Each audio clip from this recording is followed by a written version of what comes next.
Katanya sih, semua yang hilang tak akan lekang. Mungkin ada benernya juga. Apalagi kalau kita ngomongin kapal-kapal kuno yang menjadi saksi bisu sepanjang sejarah. Dari kapal pertama di daftar ini aja udah kelihatan menarik kan? Inilah bangkai kapal Antikythera yang pernah menjadi kapal dagang Yunani di abad pertama sebelum Masehi. Lokasinya ada di timur pulau Antikythera, Yunani, tepatnya di titik pertemuan Laut Aegea dan Laut Mediterania. Bangkai kapal ini baru ditemukan pada tahun 1900, 2000 tahun setelah pelayaran terakhirnya oleh para penyelam. Kala itu, mereka sedang dalam perjalanan menuju Tunisia, tapi terpaksa berhenti di pulau terdekat untuk menghindari badai. Karena nggak bisa kemana-mana, mereka berburu spons sambil nunggu badai reda. Salah satu penyelam ngelihat bangkai kapal Antikythera di kedalaman 40-an meter. Dia yang awalnya mau nyari spons, malah dapat temuan arkeologi yang jauh lebih berharga. Kapten tim penyelam itu ngasih tahu temuannya ke otoritas Yunani dan mereka langsung menerjunkan 2 kapal ke lokasi. Operasi pengangkatan bangkai kapal Antikythera berjalan lancar. Kemudian temuannya disimpan di Museum Arkeologi Nasional Yunani di Athena.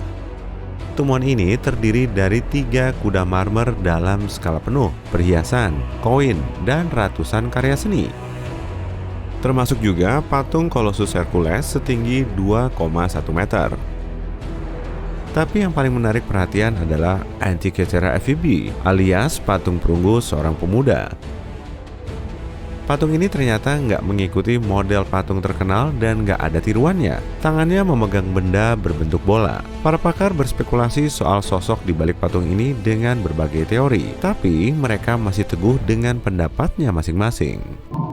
Lebih dari 70 tahun kemudian, Jacques Cousteau dan timnya juga datang ke lokasi.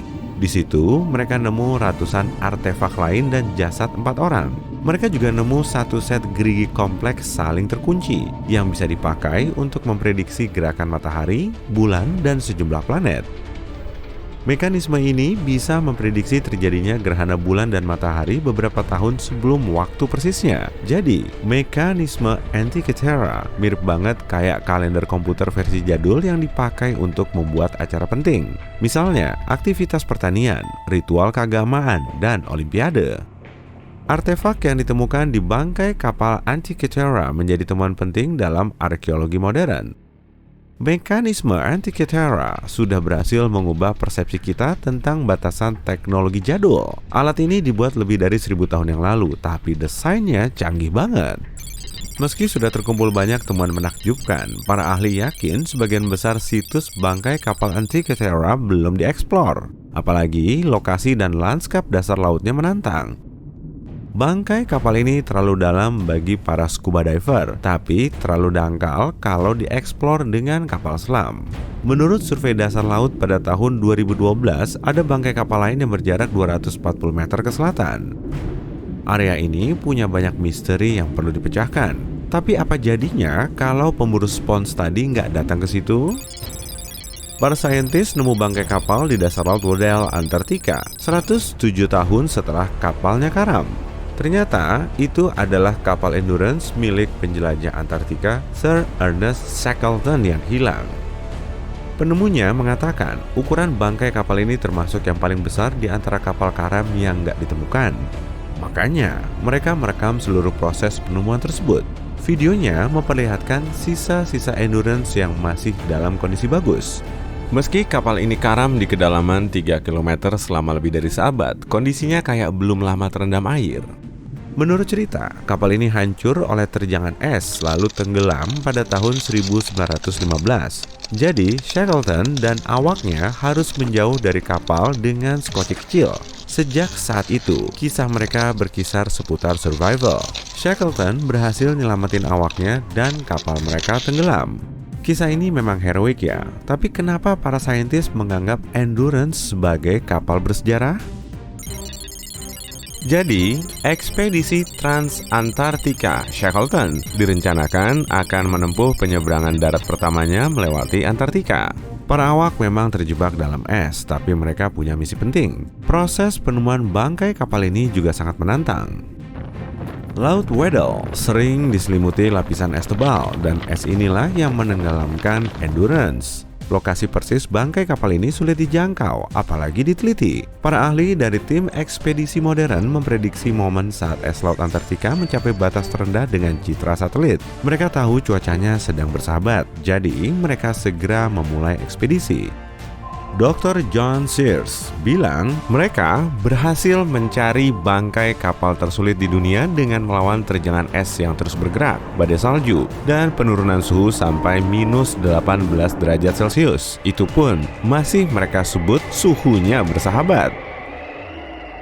Coba deh lihat kayu-kayu ini, kondisinya terbilang masih utuh. Nama kapalnya juga masih kelihatan. Arkeolog kelautan Manson Bound mengatakan Endurance adalah bangkai kapal kayu terbaik yang pernah dia temukan. Tentu ucapannya ini nggak cuma isapan jempol, karena dia telah berkarir di bidangnya selama 50 tahun. Tapi kenapa kayu-kayunya nggak lapuk ya? Ahli biologi laut dalam kutub, Dr. Michelle Taylor, mengatakan kayu itu cuma rusak sedikit karena hewan pemakan kayu nggak ada di kawasan tersebut. Pekerja tambang batu bara di Serbia Timur nemu 3 bangkai kapal yang diperkirakan sudah ada di situ selama 1.300 tahun. Bangkai terbesarnya adalah kapal armada Romawi kuno sepanjang 15 meter dengan dasar rata. Kapal ini diperkirakan bisa mengangkut 30-35 awak. Di lambung kapal terdapat tanda bekas perbaikan yang menandakan kapal ini sudah dipakai lama. Dari tanda ini juga, kita bisa tahu kapal tersebut telah ada selama lebih dari 1.000 tahun. Tapi, 2 kapal kecil lainnya lebih cocok disebut sebagai perahu yang dipakai oleh orang Slavia saat menyerang perbatasan Romawi. Kedua perahu ini ditemukan di bawah lumpur dan tanah liat di dasar Sungai Purba. Jadi, di zaman dulu, ada suatu pangkalan Romawi bernama kota Viminasium. Dan Viminasium ini adalah ibu kota provinsi dengan penduduk 40 ribuan orang di abad keempat Masehi. Areanya lebih luas dari Pompei. Tambang batu bara Kostolak adalah hidden gem-nya. Para arkeolog telah membuktikan adanya aktivitas manusia dan hewan kuno di kawasan ini.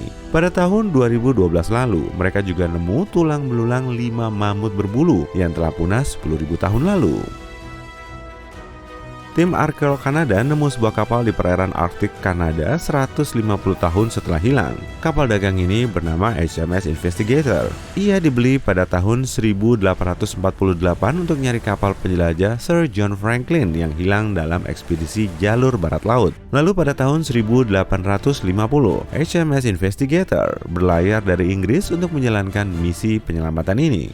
Kru ekspedisi yang dipimpin oleh Kapten Robert McClure mengemudi kapal mereka ke laut lepas.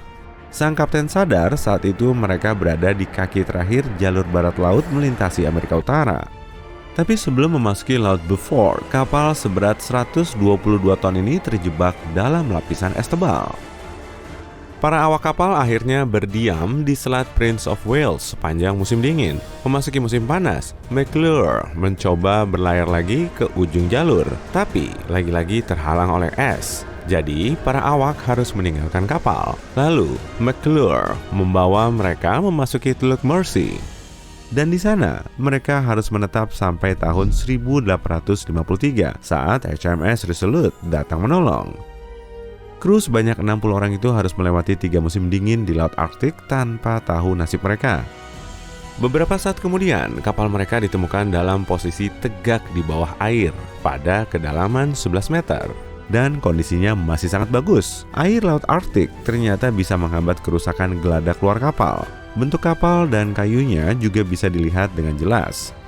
Selain itu, arkeolog telah menemukan artefak yang ditinggalkan pelaut di daratan. Mereka membongkar semua muatan sebelum meninggalkan Investigator. Makam 3 pelaut dan 1 bangkai kapal angkatan laut Inggris juga ditemukan di area ini. Kira-kira temuan apa lagi ya yang bisa mereka singkap?